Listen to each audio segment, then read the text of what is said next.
morning. Today is day 77 of Moving Mountains Beneath My Feet. I'm starting quite a bit later. I don't know, I can't listen to the last day, so I'm not sure. We're 90 something days around the sun.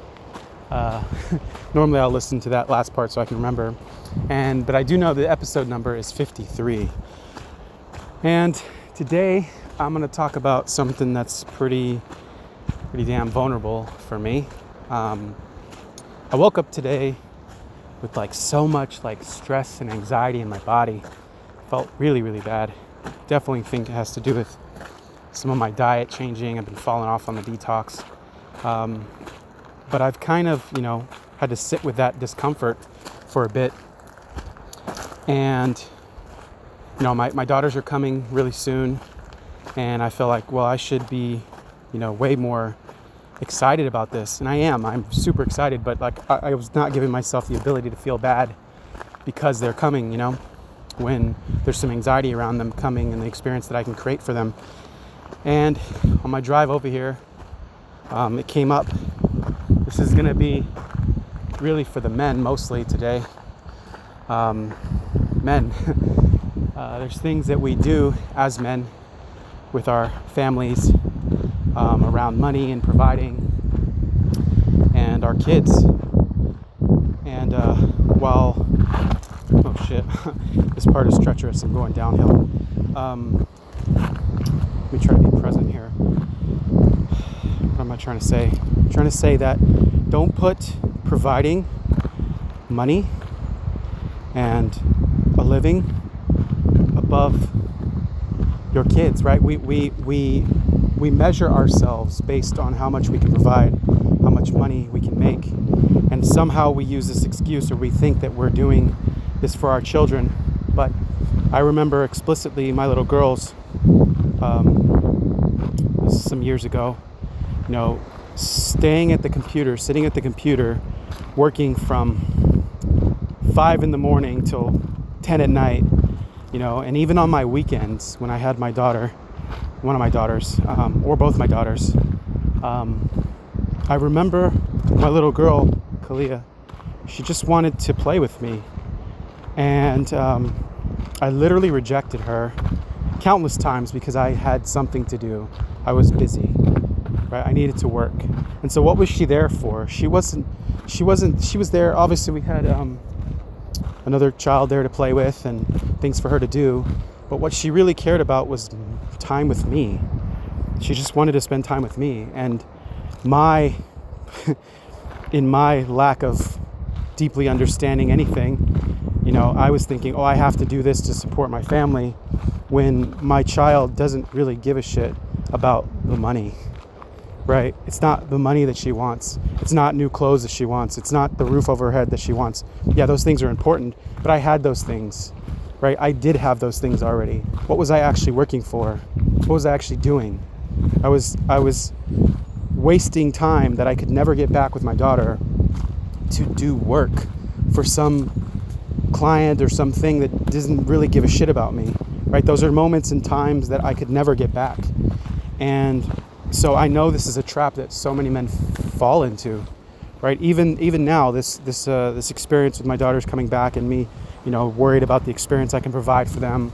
We're here in Puerto Rico trying to map out all the things that we can do and all the places we can go and the cost that's going to be involved and all these things. And I'm like, it's been a really long time since I've seen my daughters, and every time I prevented, whether it was, sometimes it was scheduling conflicts, right, where we just couldn't get them out here.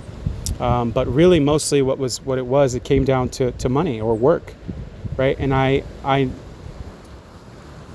failed as a father with them, I feel, and I've forgiven myself for this, but I know other people might be in the same boat. Is I allowed my need to provide or make money, to acquire more things, to get in the way of my relationship, which was just time, right? I think of what got me out of my anxiety, what got me out of my feelings of stress and got me out of the bed today was the thought and idea and the feeling that I will feel when I see my girls again, like to be reunited with them after so long.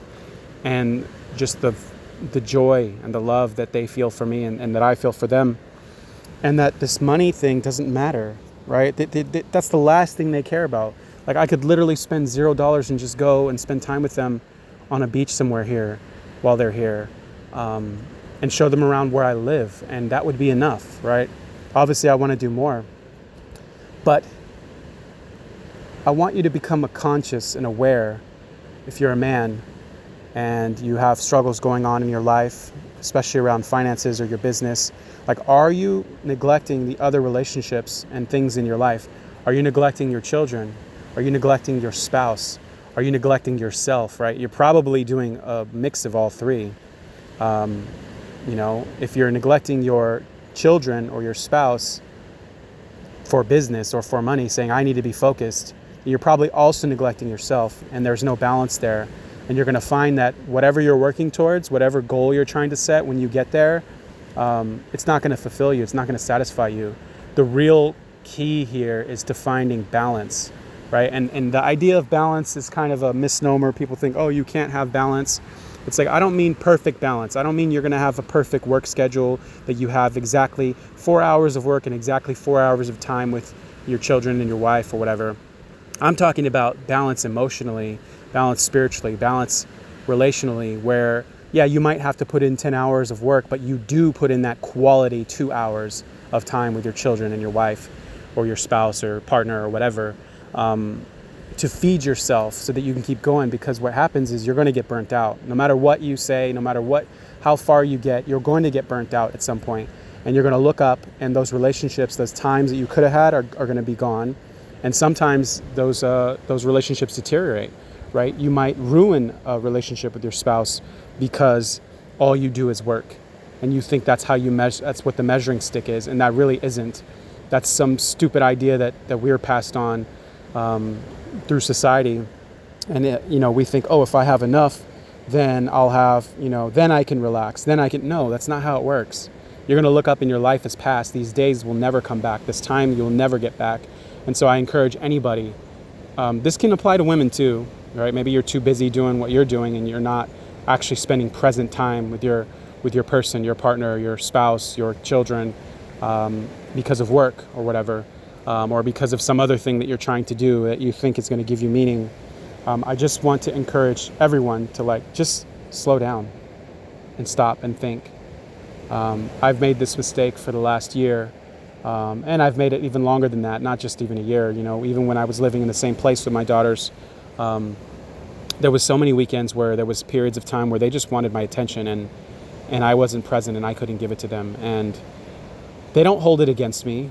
My children don't feel like I've neglected them. I show them so much love as I can, and we have a great relationship. But I do feel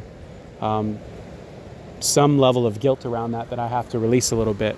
But also it's really about the awareness, becoming aware that, what really matters is time, quality time with them and being with them and really being present. And all the other shit is secondary, right? Yes, bills and things can be important, but in the grand scheme of things, if you had 3 weeks left on this earth, would you give a shit about any of the financial things that hold so much weight over you? No, you wouldn't. It wouldn't matter. What really matters is relationships. And so I just, again, want to bring this to people's attention, to think how are you not in balance within your relationship to yourself, with your children if you have them, with your friends, with your spouse, lover, whatever you want to call them, and how can you come back into balance. And so with that, I will leave you. I hope you have a magical, beautiful day. I'm going to sit here on this beach. You probably can hear it. Sit here on this beach for a little bit. Blessings.